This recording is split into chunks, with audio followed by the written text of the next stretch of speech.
Hello everyone, Light India channel তোমালোক সকলোকে স্বাগতম জনাইছো। আশা কৰিছো তোমালোক সকলোৱে ভালে আছা, ময়ো ভালে আছো। আজি মই তোমালোকৰ বাবে লৈ আহিছো ৭৬তম গণতন্ত্ৰ দিৱসৰ এটি ভাষণ। আৰু আশা কৰিছো আজি এই ভিডিঅটো চাই তোমালোক উপকৃত হ'বা। বলা তেন্তে দেৰি নকৰাকৈ আজিৰ ভিডিঅটো লৈ আগবাঢ়ো। নমস্কাৰ। মাননীয় আজিৰ সভাৰ সন্মানীয় সভাপতি মহোদয়, শ্ৰদ্ধাৰ অধ্যক্ষ মহোদয়, শিক্ষাগুৰুসকল আৰু মোৰ মৰমৰ দাদা বাইদেউ, বন্ধু বান্ধৱী তথা ভাইটি ভণ্টিসকল।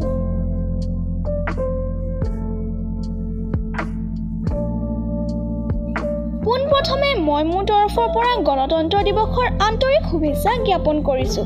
লগতে মোক এই পবিত্ৰ দিনত ভাষণ দিয়াৰ সুবিধা প্ৰদানৰ বাবে ধন্যবাদ জ্ঞাপন কৰিছোঁ।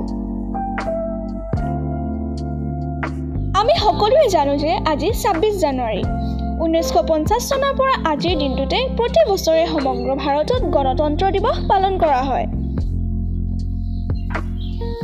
আজি মুকলি আকাশত গৌৰৱেৰে নাচি থকা জাতীয় পতাকাৰ তলত আমি সকলোৱে একত্ৰিত হৈছোঁ ৭৬ সংখ্যক গণতন্ত্ৰ দিৱস উদযাপন কৰিবলৈ। আজিৰ দিনটো আমাৰ দেশৰ বাবে এক গুৰুত্বপূৰ্ণ দিন। গণৰাজ্য মানে দেশৰ জনসাধাৰণে দেশৰ উন্নয়নৰ বাবে নিজৰ ৰাজনৈতিক নেতা নিৰ্বাচন কৰাৰ অধিকাৰ আছে। দেশৰ নাগৰিক হিচাপে আমিও ইয়াৰ উন্নয়নৰ বাবে দায়বদ্ধ। আমাৰ দেশখন ১৯৪৭ চনৰ ১৫ আগষ্টত ব্ৰিটিছ শাসনৰ পৰা মুক্ত হৈছিল।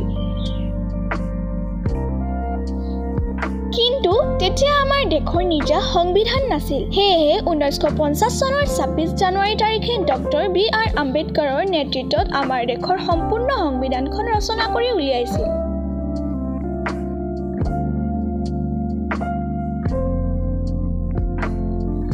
গতিকে সেই দিনটোক আমি প্ৰতি বছৰে গণৰাজ্য দিৱস হিচাপে পালন কৰোঁ। এই দিনটোত ডক্টৰ বি.আৰ. আম্বেদকাৰ, মহাত্মা গান্ধী, জৱাহৰলাল নেহৰু, ভগত সিং, সুভাষ চন্দ্ৰ বসু আৰু বহুতো নেতাক স্মৰণ কৰা হয় যিয়ে আমাৰ দেশৰ স্বাধীনতাৰ বাবে নিজৰ জীৱন বলিদান দিছিল।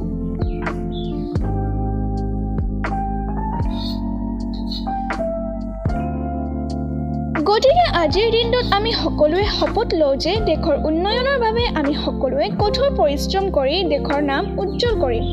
জয় হিন্দ।